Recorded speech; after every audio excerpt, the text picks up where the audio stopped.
Hi everyone, welcome back to my channel. Today's video is going to be kind of a year in review for me. These are games that I played through 2020 and that I really enjoyed, so I wanted to share with you some of the favorites that I have played or that I really liked. So we'll just get straight into it. Some of these I have mentioned before, so excuse me, but it's also for people who haven't watched any like the previous video that I made. So, the first one here is for the Nintendo Switch. It's called This War of Mine.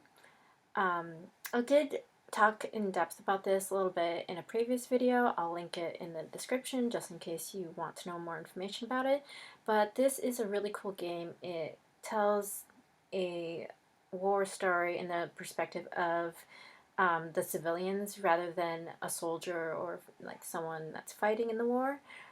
So I think it's very different and it's a really cool concept. You are living in a house and you are um, going out and looking for supplies to basically survive during the war, whether it's ammunition or food or medical supplies.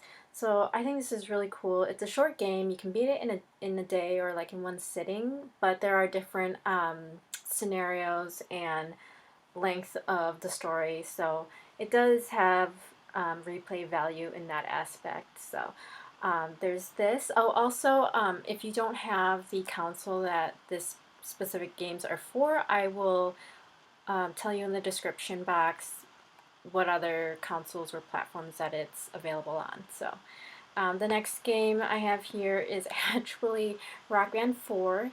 Um, Fun fact, I don't actually play this for the guitar aspect. I actually play it for the karaoke aspect. Um, it just has a really good roster of songs, and there is a bunch that you can download. I think, in general, just the way that the vocal parts are for this game is really cool and smooth. Um, yeah, I guess I just really like the amount of songs and different types of songs that are available on here to play. I Another fun fact is I actually really like karaoke, and so I collect karaoke video games, and I know a lot of people don't, and that's why it's amazing because it's super cheap to pick them up. So I'm planning to do a video talking just about karaoke games. Probably won't be very popular because no one really cares, but I think it's really cool and different and fun. So yeah, I like this game solely for the vocal parts. I actually have never played the other like instrumental parts because I don't actually have like the guitar or drums or whatever for it. I purely bought this to sing. So there's that.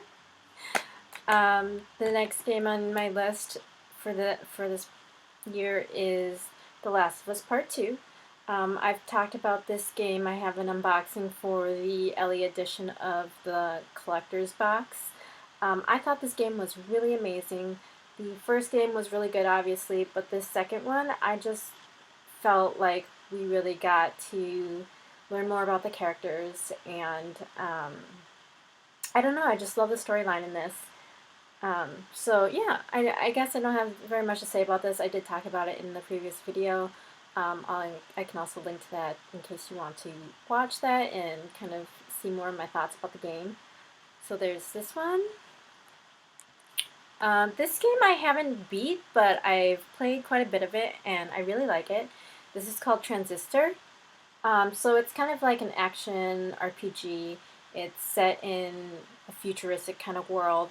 I just want to say, one of the things I love about this game is actually the graphics. It's so beautiful. It's got a very like artsy, I wouldn't say hand-drawn feel, but it's like just kind of, sorry if you can't get a good picture of that, but it's just really pretty. It's got kind of a neo dystopian feel to it.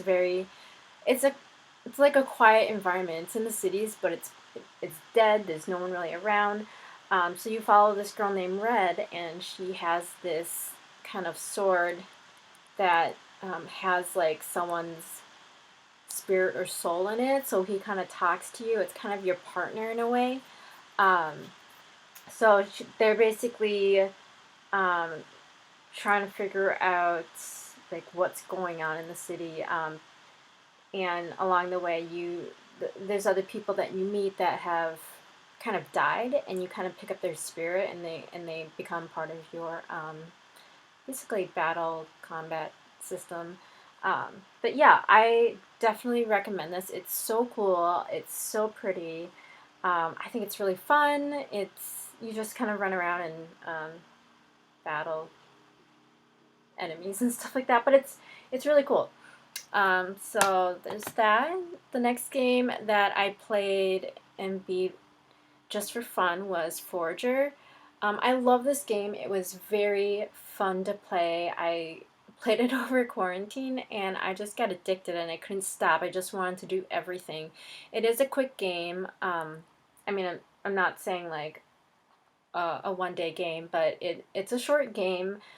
Basically, you're kind of building up this land. You're like foraging for things and building upon the land. It's not like Stardew Valley or Harvest Moon where you're like building a village. You're just kind of doing little achievements that they have you do, but you're on this island and you have to forage in order to build, like a something that produces um, like wool and stuff like that. So you build machines and stuff, and there are enemies on here that you kind of have to fight. But it's just such a cute game, and this little marshmallow guy is the cutest thing ever. I love him so much. So yeah, it's just a nice fun game to play. It's something relaxing, and great for those people who like to play a game for awards and achievements. So yeah, this game is super fun. I did beat this and I highly enjoyed it, and I do recommend you play it. Another game I have here is Mortal Kombat 11 Aftermath. So this is just the Aftermath just includes the DLC that came out after the Mortal Kombat 11 was released. I haven't played all of the Mortal Kombat games. I think I stopped. Let's see, when did I stop? I played a couple of the PS2 games. What was there, like Deception? I think I played Deception. Something about, there was one about Sub-Zero, I think. I played that, but I didn't play some of the ones that were towards the end of the PS2 life cycle. And then I played like the Mortal Kombat 10, right? Because there was one that was just called Mortal Kombat, and then Mortal Kombat 10 I did play, and I liked it because I think NetherRealm Studios like finally kind of caught up with the technology in a way. It's kind of weird to say that, but I just thought like their PS2 games. I mean, now that I think about it, like a ton of PS2 games aren't like super polished, but I just felt like the Mortal Kombat games after like the PlayStation into PlayStation 2, those games were a little more like clunky, and they just weren't, I just didn't like them. I didn't think that they were keeping up really with the technology, and so once Mortal Kombat and 10 came out, I felt like they finally got it, and I enjoyed those games, and I didn't, the X-ray thing is okay. I didn't think it was a necessary component to it. I believe, yeah, I think they had the X-ray thing in here too, but not as, is it X-ray?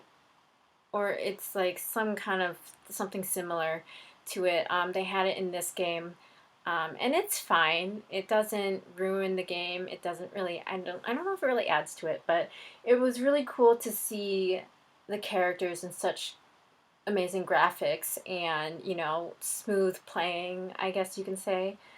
So I did enjoy this game a lot, and I think I think when Fujin came into the Mortal Kombat games, I didn't play at that time.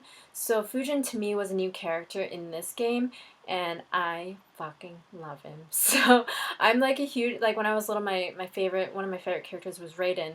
So the fact that Fujin is kind of like Raiden, oh my god, I love it so much. So yeah, this is Mortal Kombat 11. You don't necessarily have to get the Aftermath version, but this just included the DLC. Um, and then, I guess last but not least, here is Death Stranding. So with Death Stranding, it wasn't the game I thought it was gonna be. I guess, to be honest, I didn't even really look at what the gameplay was supposed to be. But when I played it, I was kind of shocked because that's not what I was expecting.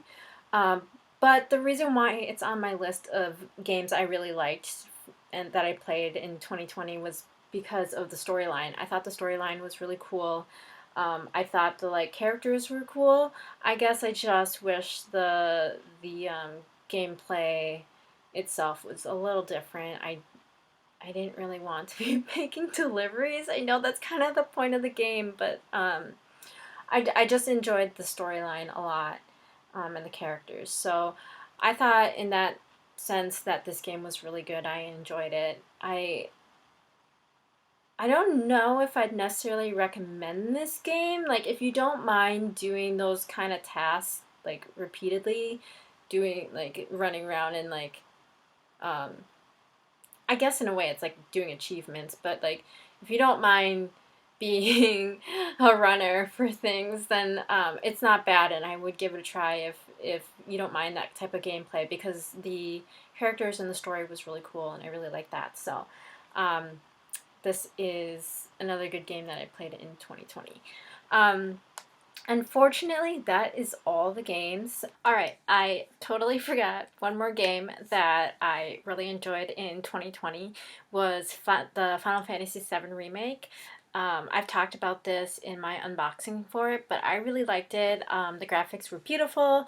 I love that you were able to really get to know the characters a little more. I felt like it took more time to develop characters, which I really liked because I felt when I played the original that I didn't really get to know the characters very well. I don't know why.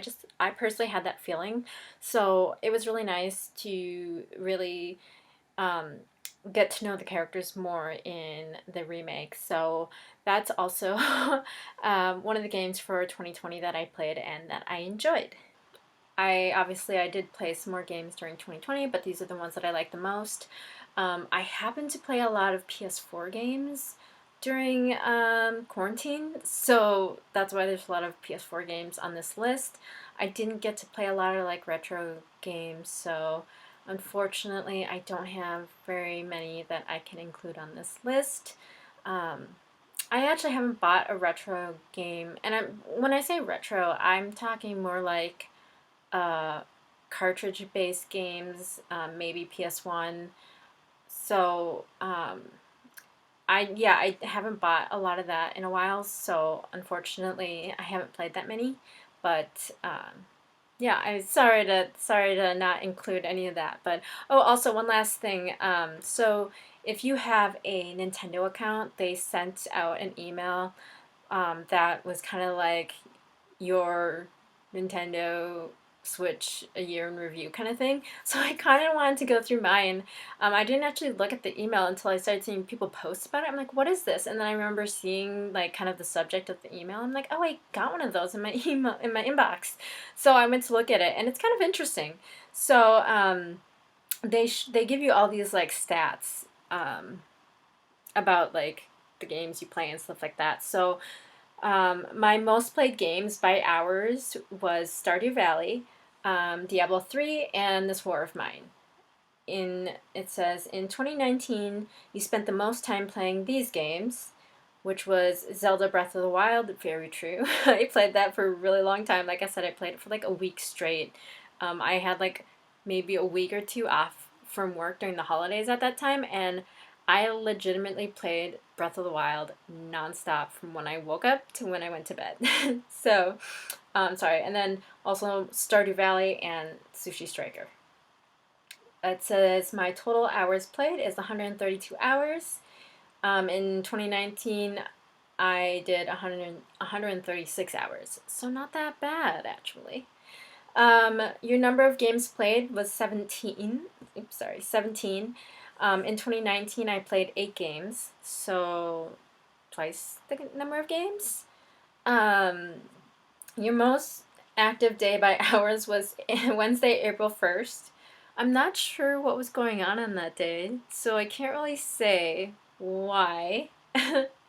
And in 2019, my most active day was Monday, May 27th. Something about April, May. I wonder why. Um, and then it gives you like your total Nintendo Gold points. I don't think that's important, but I got 135.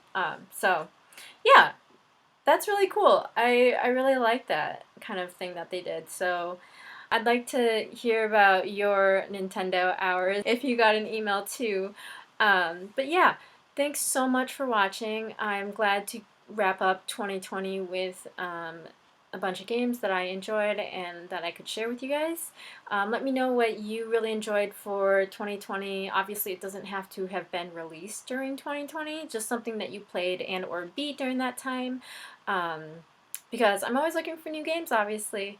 So thank you so much for watching. I will see you in the next year. Bye!